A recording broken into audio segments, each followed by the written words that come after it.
Olá pessoal, Doutor Guilherme aqui com vocês. Então, pessoal, agora sim pregaram o último prego no caixão do Google Stadia. Pois é, foi anunciado o fim do serviço do Google Stadia.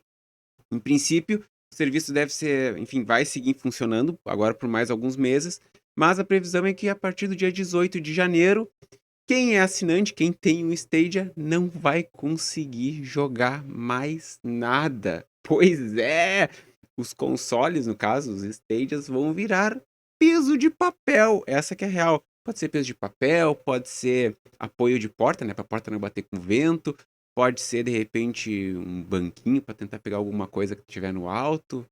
Mas é que acho que não aguenta, dependendo se a pessoa é muito pesada, não vai aguentar, né? Mas a verdade é que desde que ele surgiu em 2019, ele foi muito hypado, assim, foi acho que um dos serviços de cloud, jogar, né, de cloud para jogar jogos pela internet, né, assim, por streaming, vamos dizer assim, mais hypado de todos, assim, que prometia mundos e fundos, e que veio com aquela promessa de simplesmente acabar com os consoles, que na ocasião seriam o Xbox One e o PlayStation 4, que eram os consoles que eram da, vamos dizer assim, atual geração naquele momento.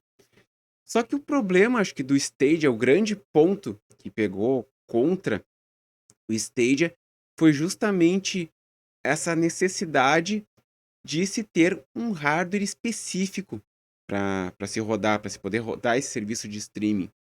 Algo que é muito diferente do que já vinha ocorrendo com filmes, enfim, com séries, onde praticamente qualquer, enfim, diferentes dispositivos já conseguiam rodar serviço de streaming. O Stadia veio com essa proposta, mas necessitando de um hardware específico, necessitando de um console, no caso. Só que a comunidade como um todo não viu isso muito bem, não aceitou muito bem essa ideia.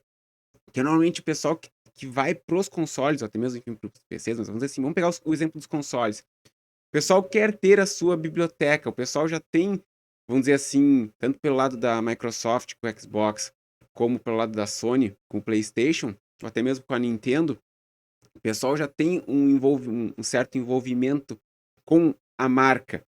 E a pessoa sabe, comprou aquele produto, ela tem, o produto é dela, vamos dizer assim.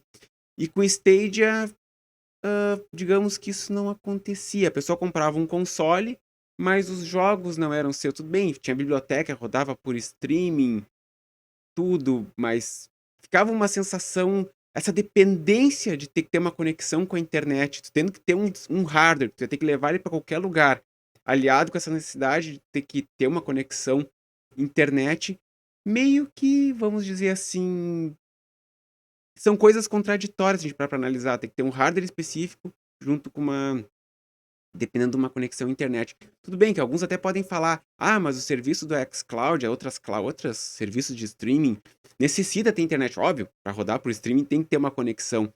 Mas o que eu quero dizer é que no momento em que tu fica refém de um hardware, isso realmente é um tanto contraditório.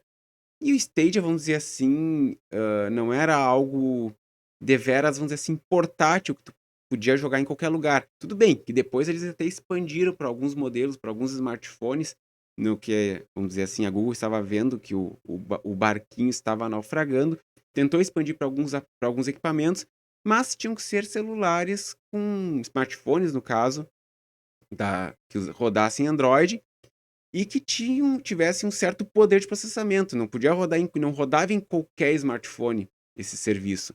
Então, esse é um outro aspecto que também pesou contra, pois querendo ou não, esses smartphones mais elaborados acabam sendo um nicho também bem específico. Como eu comentei mais no comecinho do vídeo, as coisas já vinham desandando, tanto que no ano passado a Google fechou o estúdio first party dela, que faria jogos, no caso, exclusivos para o Stadia, e seguiu apenas com as parcerias third party.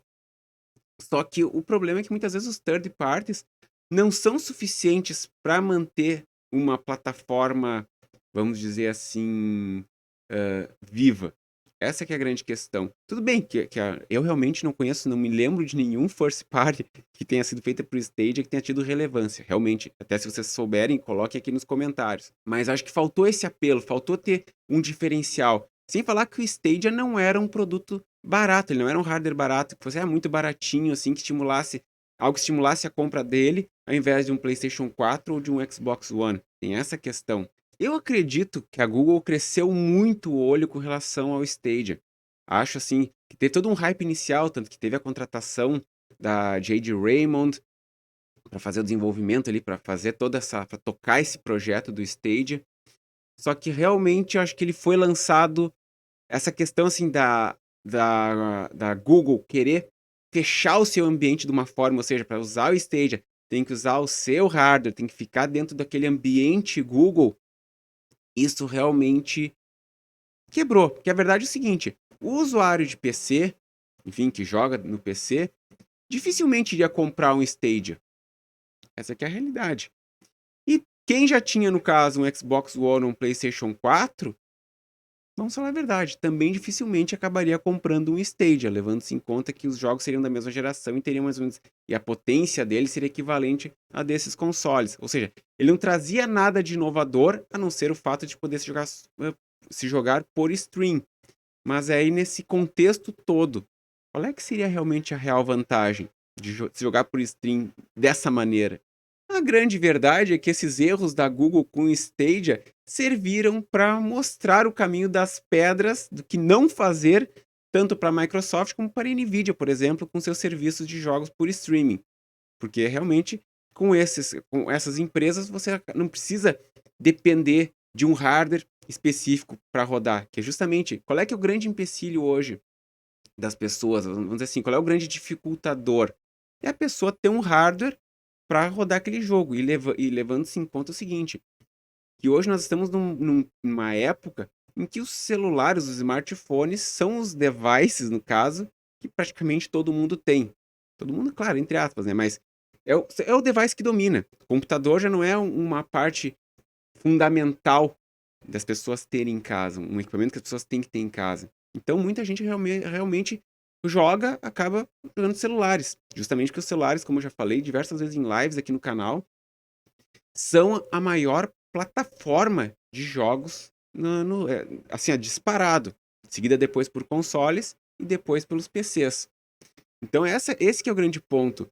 Justamente poder aliar, não precisar ter um celular super potente, ou até mesmo até um computador super potente para poder jogar, vamos dizer assim, por streaming, essa é a grande vantagem. Tu não ter que depender de um hardware específico para jogar, tu ter liberdade para, vamos dizer assim, jogar de onde quiser, bastando ter uma conexão internet.